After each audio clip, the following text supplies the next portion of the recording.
जैसे कि हम लोगों ने पिछले एपिसोड में देखा ही था, हमारा जो ली था उसने बिल्कुल ही सर फाड़ दिया था या फिर यूं कहूं कि पूरी की पूरी बॉडी को ही फाड़ दिया था हमारे न्यू के।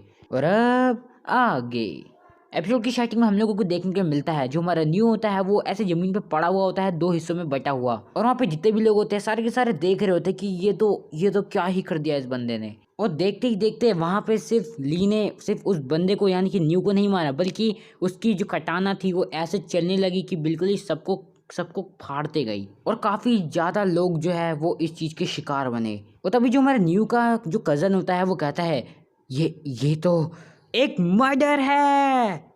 और इतना बोलते ही वहाँ पे जितने भी लोग होते हैं सारे के सारे इथल पुथल करना शुरू कर देते हैं, और हमें काफी सारे लोगों को भी दिखाया जाता है जो कि बहुत ही बुरी तरह से घायल हो रखे होते हैं, जो कि बिल्कुल ही स्वर्ग के दरवाजे पे खड़े होते हैं। और तभी उनमें से एक बंदा कहता है ये तो वही ली फैमिली का दिव्य अस्त्र है जो कि पहले खो चुका था, जी च्यू।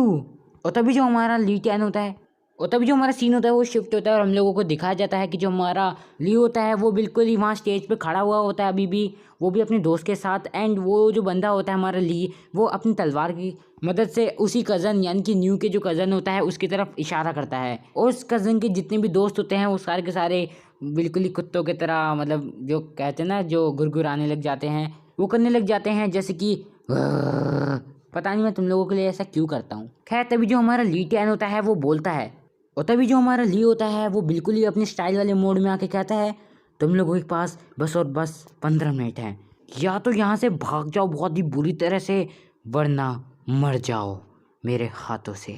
और वो जो उस न्यू का कज़न होता है वो कहता है पहले तो बड़ा अजीब बिहेव कर रहे थे और अब न्यू को हराने के बाद ज़्यादा अच्छे बिहेव कर रहे हो। और तभी हम लोगों को दिखाया जाता है कि वो जो कज़न होता है न्यू का, उसके पास भी पावर्स होती है, उसके हाथ बिल्कुल ही खतरनाक तरह से हो जाते हैं जैसे कि किसी किंग के आर्मर जैसा। और जो न्यू का कज़न होता है बिल्कुल ही खतरनाक स्टाइल में कहता है हम इससे नहीं हारने वाले हैं।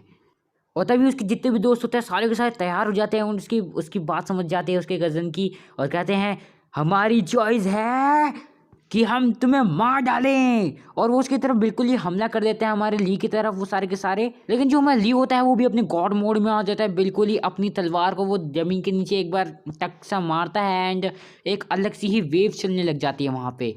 काफ़ी सारे लोग इस चीज़ को देख के रुक जाते हैं और उसकी तरफ हमला नहीं करते हैं, लेकिन जो हमारा जी होता है यानी कि ली ली चैंग चैंग, उसने तो अपना मूड बना लिया है और वो बिल्कुल ही अपने गॉड मोड में आ चुका है फुली। एंड तब वो कहता है, और तभी वो अपने फुल फॉर्म में आके कहता है लेवल 1 बुद्धा।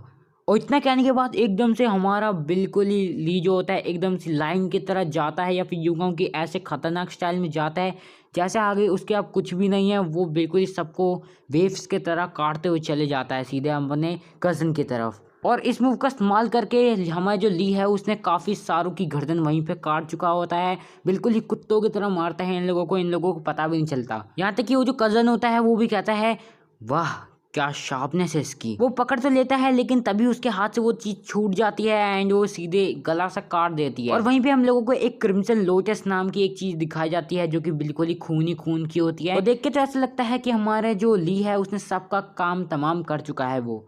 और तब जो हमारा ली होता है वो कहता है मेरे ख्याल से इतनी चीज़ काफ़ी थी, मतलब इतना तो काफ़ी हो गई है ना। और तब वो जो ओल्ड हीरो होता है वो कहता है क्या काफ़ी, ये तो बिल्कुल ही एक महान जीत जैसा है, बिल्कुल ही खून की बारिश हो गई भाई, मज़ा आ गया क्या ही कहूँ। और तब वो जो उसका ओल्ड हीरो जो दोस्त होता है वो कहता है अब क्योंकि यहाँ पे लीस नहीं है तो हम अट्रैक्ट हो चुके हैं। और वो दिखाता है कि सारे के सारे जितने भी सेना जो होती है वो सारे के सारे उन्हें घेर लेते हैं बिल्कुल ही। और तभी हमें एक बंदे को आते हुए दिखाया जाता है जो कि कहता है हर एक चीज़ में से एक जो लड़की सीख सकती है, तुम लोगों को मेरे ख्याल से बारबेरियन से सीख के आना चाहिए था इस फाइटिंग कॉन्टेस्ट के लिए। अपने आसपास देखो तुमने कितनी सारी ट्रबल्स मचाई है और तुम लोग बिल्कुल ही अट्रैक्ट हो चुके हो सबसे। खैर छोड़ो ये सब, चलो मैं तुमसे पूछ ही लेता हूँ आखिर क्यों तुम लोगों ने मेरी इस टेरिटरी में मर्डर किया, क्या तुम मेरे को बताओगे। और तभी वो जो ओल्ड हीरो होता है वो कहता है मेरे ख्याल से हम लोग सारे के सारे यंग पीपल्स है ना, तो मेरे ख्याल से हम इसे थोड़ा बैठ के सुलझाना चाहिए इस मामले को, मतलब थोड़ी बातचीत करके, है ना। और तभी एक सिपाही उससे कहता है हिलने की कोशिश भी मत करियो वरना टांगे तोड़ के यहीं पे तेरे हाथ में दे दूंगा। और वहीं दूसरी साइड जो हमारा ली होता है वो ये सब चीज़ें देख रहा होता है, और मेरे ख्याल से ली का कुछ भरोसा भी नहीं है, तलवार तो हाथ में ले ही रखा है, कब किसका कत्ल कर दे पता भी नहीं चलेगा, है ना भाई। और तभी वो जो बंदा होता है वहाँ पे आया हुआ होता है, बुढ़ा सा जो भी होता है वो बंदा, वो कहता है हाँ शायद वो एक बारबेरियन है, लेकिन वो मेरी इकलौती नेफ्यू है। नेफ्यू का मतलब मेरे ख्याल से भतीजी है इसकी, मतलब भांजा जो भी है, भांजा भतीजा। और तभी वो कहता है इसीलिए मैं तुम लोगों से आखिरी बार ये चीज़ पूछ रहा हूँ, आखिर तुमने क्यों मारा, बताओ मुझे। और तभी जो हमारा ली होता है वो अपनी तलवार को उठाता है और जितने भी वहाँ पे लोग होते हैं सबकी नज़र उसी पे गड़ जाती है कि ये तो कुछ कांड जरूर करने वाला है। लेकिन असल में जो हमारा ली होता है वो अपनी तलवार को अपने उस केस के अंदर वापस रख रहा होता है और कहता है अब मैं किसी को नहीं मारूंगा। और तभी वो जो बुढ़ा सा बंदा होता है वो वहाँ पे आता है और कहता है बहुत बढ़िया, फिर इन लोगों के टुकड़े टुकड़े कर दो, गो सोल्जर्स। और वो जो बंदा होता है वहाँ से बहुत दूर तक चले जाता है, लेकिन कुछ भी आवाज़ ना सुनाई देने की वजह से वो वापस पीछे मुड़ के आता है और कहता है क्या तुम लोग बहरे हो चुके हो, तुम लोग आगे जाओ ना, क्या कर रहे हो यहाँ पे।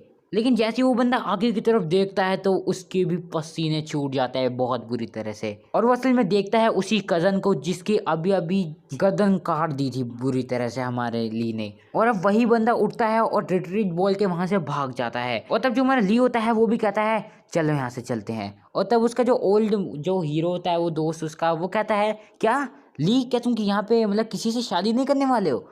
और तभी जो उसके पीछे वो सिपाही होता है वो कहता है उसके ओल्ड हीरो को किडनैप करते हुए जितनी भी तुम लोगों ने खिचड़ी बनाई है ना उसमें तुम लोग यहाँ से जा ही नहीं सकते, भले तुम कितना भी कोशिश कर लो, और ऐसे इरिस्पॉन्सिबल होके तो यहाँ से बिल्कुल नहीं जा सकते हो। और तभी जो हमारा ली होता है वो कहता है ली को जाने दो। एक मिनट मैं तुम लोगों को पहले क्लियर कर दूं कि आखिर ली कौन है और ली कौन है। तो मैं बता दूं तो ली LEE असल में उसका दोस्त है, वही जिसे ओल्ड हीरो कहते हैं, और LI हमारा ली है। और इसी के कारण अब हम अपने जो हमारा मेन प्रोटैगनिस्ट है उसे हम बुलाएंगे चैंग शेंग, क्योंकि उसका सरनेम या फिर यूँ कहूँ कि उसका मेन नेम ही शायद चैंग शेंग है। और उसका वो जो दोस्त है जिसे ये ली बोल रहा है एंड उसका हमें सरनेम नहीं पता है क्या है, तो इसीलिए अब से इन लोगों के यही नाम है। और तभी जो हमारा चैंग शेंग होता है बहुत ज़्यादा गुस्से में आ जाता है और कहता है ओल्ड हीरो यानी कि ली को जाने दो। और तभी वो जो सिपाही होता है वो कहता है अगर एक बार तुम इस रिंग में आ गए इसका मतलब है कि तुम्हें पता है कॉन्ट्रैक्ट क्या है इस कंपटीशन का, तो तुम समझ गए हो आखिर मैं क्या कहना चाहता हूँ। तो अब हमें आगे देखना है कि आखिर क्या हमारा जो ली है वो सर धर से अलग कर देगा गुस्से में आके इस सिपाही का, या जो हमारा ये सिपाही है ये मना लेगा हमारे ली को और ले जाएगा यानी कि चैंग शेंग को। एंड हाँ अब देखते हैं कि आखिर क्या होने वाला है आगे के एपिसोड। और आखिर उस कज़न का क्या सीन चल रहा है वो भी हमें आगे के एपिसोड्स में पता चलने वाला है, आखिर कैसे दोबारा जिंदा हो गया, क्या ये उसकी कोई एबिलिटी थी, ये भी सब हम जानेंगे। और आखिर ये जो हमारा चैंग शेंग है और हमारा ओल्ड मैन ली वो भी उनका भी क्या सीन चलता है आगे देखने वाले हैं। बहुत ज़्यादा अमेजिंग एपिसोड होने वाला है, तो अगर तुम लोगों ने इस चैनल को सब्सक्राइब नहीं किया है तो कर लो। एंड हाँ बात सही है कि वीडियोस भाई तुम्हारी नहीं आती हैं, 4-4-5 दिनों में एक वीडियो आती है, कैसे भरोसा कर ले कि हमें इस चैनल को सब्सक्राइब करना चाहिए। तो हाँ बहुत बढ़िया बात कही है तुमने, बहुत बढ़िया क्वेश्चन भी पूछा है, तो इसका जवाब मैं कहूँगा भगवान पे भरोसा रखो सब ठीक होगा। हाँ मैं वीडियोज़ नहीं बना पाता हूँ, काफ़ी सारी प्रॉब्लम्स हैं एंड वो काफ़ी सारी हैं असल में। हाँ तो हाँ यही किस्सा है कि यार एग्ज़ाम्स आ चुके हैं, पता नहीं भगवान का भरोसा है बस कि पास होंगे कि नहीं होंगे। एंड हाँ यार एग्ज़ाम की सही तैयारी करनी पड़ेगी। सो यस यही कहना था मेरे को। एंड हाँ मैं जानता हूँ कि तुम लोग अभी इंस्टाग्राम पे जाने वाले हो, तो अगर वहाँ पे जा ही रहे हो तो फॉलो करना तो तुम्हें आता ही होगा। सो या फॉलो कर लेना वहाँ पे। और अगर तुम लोगों को आज की वीडियो पसंद आए तो वीडियो को लाइक चैनल को सब्सक्राइब कर लेना। और बाकी मिलते हैं अब हम अपनी अगली वीडियो में जो कि कल तक आ जाएगी, इतना तो मैं गारंटी दे सकता हूँ। तो उसके लिए इंतज़ार करना, वो कल आ ही जाएगी इतना मेरे को कंफर्म है। तो तब तक अंटिल देन पीस आउट।